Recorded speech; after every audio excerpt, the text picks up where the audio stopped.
ตามอยู่ติดตามอยู่ขอให้ใช่เก่งมากวัดหน้าตัวติดเสาดินกับวัดไปอาจารย์ของผมวันที่28นี่กันเขาได้ป๊าดทุกคนสุดแสนจะตาสะอ่อนบ่คิดบ่ฝันการที่ธิดาเล่านั่นได้มาร่วมงานวัดครั้งนี้จะเป็นทีเตะตาเตะใจหันไปทางใดก็มีแต่คนซุบซิบซี่ว่าโอ้โหสุดงามสุดสวยมาจากไสเนาะเหมือนหลุดออกมาจากเทพดีไงเรื่องเก่าเรื่องหลังว่าซั่นเด้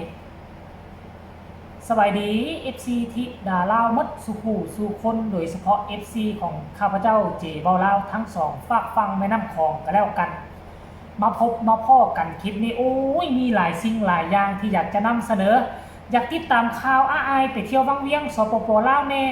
อยากติดตามข่าวเรื่องราวของน้องทิดาลาวไปร่วมงานวัดแน่จักคลิปใดจักข่าวใดกระทึกคึกโค้งตอนนี้นะจนว่าติดตามบ่ทันท่านผู้ชมมาพบมาพ่อกันคลิปนี้ก็คือไปเห็นลายคลิปเห็นลายคนกาวขาเนาะเรื่องราวของธิดาลาวอดใจบ่ได้อดใจบ่ไหวก็เลยได้มานั่งเฮ็ดคลิปนำเสนอ FC แฟนคลับนั่นเองเนาะ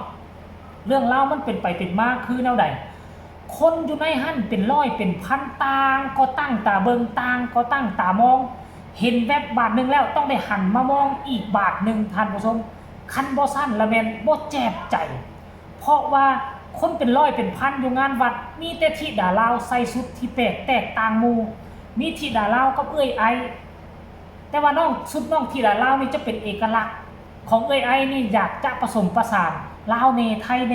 แต่ชุดธิดาลาวใส่นี่มันออกลาวอีหลีอีหล่อได้ซึ่งถามว่าคนทั้งภาคอีสานเขาเจ้าฮู้บ่ฮู้แต่ว่ามันบ่ค่อยมีนะคนที่จะนุ่งสุดลาวแล้วไปย่างตามงานวัดลักษณะแบบนี้มันบ่ค่อยมีเว้ยวันนี้มาเห็นเด็กน้อยๆมาใส่แล้วนี่คนก็ตื่นตาตื่นใจซั่นละตัวโอ้ยคนแห่กันมาขอถ่ายรูปเป็นว่าเล่นบ่จักแม่นไผต่อแม่นไผและน้องธิดาลาวก็ได้ร่วมห้องเพลงแล้วก็มีนางรำโอ้เป็น4หน้า50พุ่นน่ะมากองเต็มทั้งหลังเลยน่าจะเป็นนางรำที่ตอนน้องธิดาลาวถ่าย MV เพลงนึงน่ะเกี่ยวกับวัดอันนี้แหละวัดตัวนี้ค่อยลืมชื่อแล้วบ่ฮู้ว่ามันชื่อวัดจังได๋เนาะหลวงพ่ออีหยังจักอย่างหลังจากห้องเพลงถวายล่ำถวายสำเร็จเสร็จสิ้นละผู้นี้ก็เข้ามาขอถ่ายรูปผู้นั่นก็เข้ามาขอถ่ายรูปนางล่ำคนนั้นก็มาผู้เฒ่าคนนี้ก็ย่างเห็นโอ้โหต่อนี่ไปค่อยว่าแล้วการที่ให้น้องใส่ชุดลาวนี่มันจะเป็นเอกลักษณ์มันจะเป็นสิ่งหนึ่งที่ดึงดูดเฮ็ดให้คนหันมาเบิงคนหันมามองจะเห็นให้คนสนใจน้องธิดาลาวหลายขึ้นกว่าเก่าได้ผลอีหลีท่านผู้ชมต้องสร้างเอกลักษณ์ประจำตัวไปใส่มาใส่ให้น้องใส่ชุดลาวเลยดีแล้วบ่ว่าจะขึ้นเวทีแสดงกะยา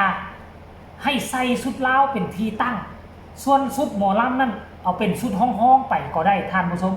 เพราะว่าชุดหมอลำนี่จะไปหานางเอกหมอลำคนไหนเขาก็ใส่ชุดหมอลำอยู่แล้วเพราะฉะนั้นสร้างจุดเด่นเอกลักษณ์ประจำตัวถ้าสามารถสร้างจุดเด่นเอกลักษณ์ประจำตัวโดดเด่นแล้ว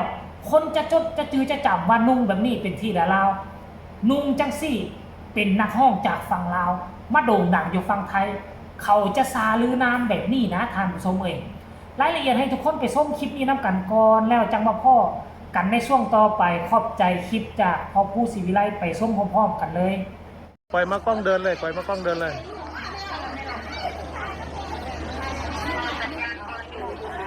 อ๋อรอสัญญาณอยู่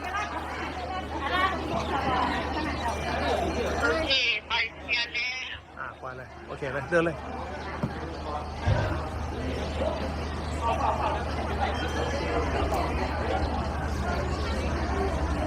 นี่คือเรื่องเล่าของบ้านศรีวิไลเฮาครับแต่ละมื้อที่เดินทางเนาะครับในช่วงนี้การประกอบพิธีต้องขอบคุณล่ะครับขอบคุณหลวงปู่หลวงตาหลายๆหม่องหลายๆบอลนะครับที่เป็นให้ความเมตตากับบ้านศรีวิไลเฮานะครับยังเหลืออีกส่วนหนึ่งหลังจากพิธีพระราชทานในส่วนของผ้าไตรน้ำสงฆ์ผู้บัวเครื่องสังฆราชพญาธรรมพระราชทานจากองค์พระบาทสมเด็จอยู่หัวนั่งรอแป๊บนึงจะมีท่านผู้ว่าการจังหวัดมันจะเดินเป็นผู้ปฏิบัติในส่วนพิธีนี้อีกสักครู่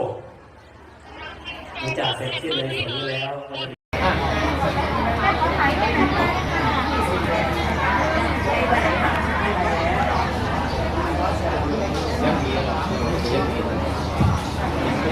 ติดตามอยู่ขอให้ลูกไส้ไป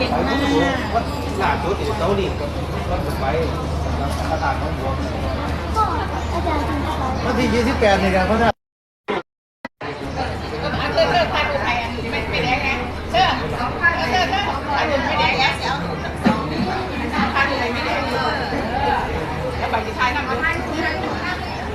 ยิ้มแรงๆลูกยิ้มแรงๆยิ้มแรง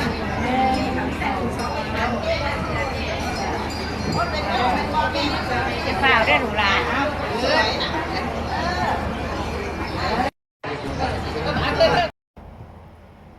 นี่นะ FC แฟนคลับ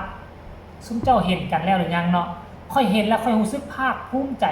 วัดนี่ก็กว้างใหญ่ไพศาลคนมาทำบุญกับบ่ธรรมดาหลักพันขึ้นหน้าโลดทำผสมหลักพันลูกศิษย์ลูกหาเพิ่นก็คงจะมีหลายวัดนี่ก็คงจะโด่งจะดังหลวงตาหลวงปู่ก็คงจะมีชื่อเสียงพอสมควรคันบ่ซั่นลูกศิษย์ลูกหาจะบ่มาหลายปานนี้ท่านผู้ชมเอ้ยถือว่าคนมาหลายและก็บ่ฮู้ว่าครั้งนี้ก็เจ้าเฮ็ดบุญอีหยังเนาะอันนี้ค่อยก็บ่ฮู้ไผเป็น FC ที่ดาลาวก็สามารถส่งข่าวมาใต้คอมเมนต์นำกันได้เด้อทุกคนเอ้ยเนาะอันนี้คือเรื่องราวที่มันเกิดขึ้นซึ่งเห็นแล้วค่อยก็รู้สึกดีอกดีใจแทนน้องที่ดาลาวดีอกดีใจกับพ่อผู้กับแม่เพิ่งที่สามารถสร้างลูกสร้างเต้าขึ้นมามีกระแสโด่งดังต่อนี้ไปก็ขอให้น้องที่ดาลาวเป็นแม่แห้งที่สำคัญผลักดันค่ายของศรีวิไลให้เพลงโด่งดังให้ศิลปินในศรีวิไลนี้มีเวียกเฮ็ดมีงานทำมีงานหลั่งไหลกันเข้ามาเทมาเนาะแล้วก็ขอให้น้องที่ดาลาวเป็นเสาหลักของครอบครัว